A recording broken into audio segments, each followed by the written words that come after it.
Do you want a fun and easy way to be able to add a design to the top of any crocheted or knitted piece? Hi, I'm Sarah from Sarah's Craft Corner, and today I'm going to show you how to do the surface slip stitch. The surface slip stitch is an easy way to add any type of design, line work, or writing that you want to the top of your work.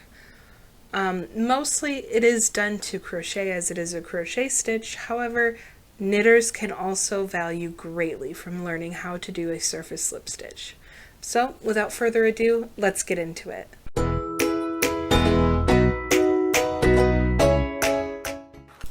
To do the surface slip stitch, you're going to need a crochet hook in the appropriate size, yarn, and your finish object. You're going to start by making a slip knot on your crochet hook, and then you're going to take it off.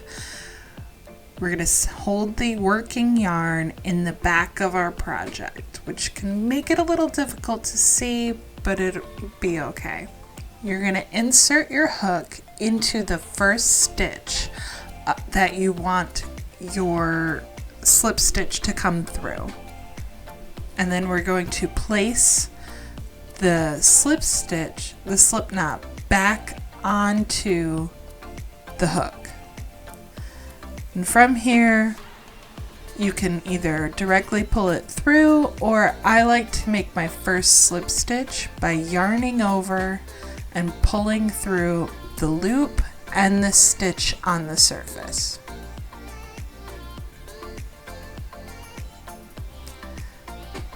Then we're just going to continue along in the pattern. I'm doing it on this purple row. So I'm going to insert my hook into the next stitch, yarn over from the back, and pull through both the loop on the hook and the initial stitch. And I'm making sure that I'm going into the next full stitch, that I'm not going partially through. I'm just going to continue inserting in, yarning over, and pulling through both the loop and the surface stitch. I sped up a little bit because I messed up.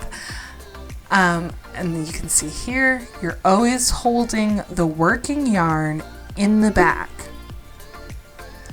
So we insert the hook into the stitch, yarn over, pull through both the loop and the initial stitch. So you're not making a full single crochet, you're just making a slip stitch that shows through on the surface of the work. And you can do this in any direction. I'm doing it in the straight line, but you can follow any pattern along. Just make sure that you're going into the solid stitch and you're not just picking up a single strand of a previous stitch. So I'm continuing through to the end of this purple row, which is where I wanted my slip stitch.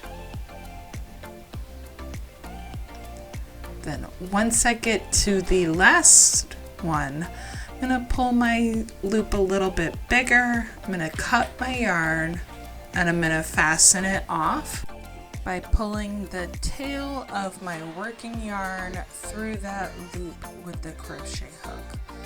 Insert in all the way through and pull tight. And this is where, if it's a finished object, you'd then weave in the ends and you'd have your beautiful design on the surface of your work. I use the surface slip stitch a little bit in my rainbow twisted, or my twisted rainbow headband, as you can see right along here on both of the ends of the cuff. And that's how you do the surface slip stitch. It is truly a very easy, beginner-friendly way to add beautiful patterns to any type of finished work. I'm so glad you joined me today, and if you liked our video, please like and subscribe. Thank you so much, and I'll see you next time. Bye!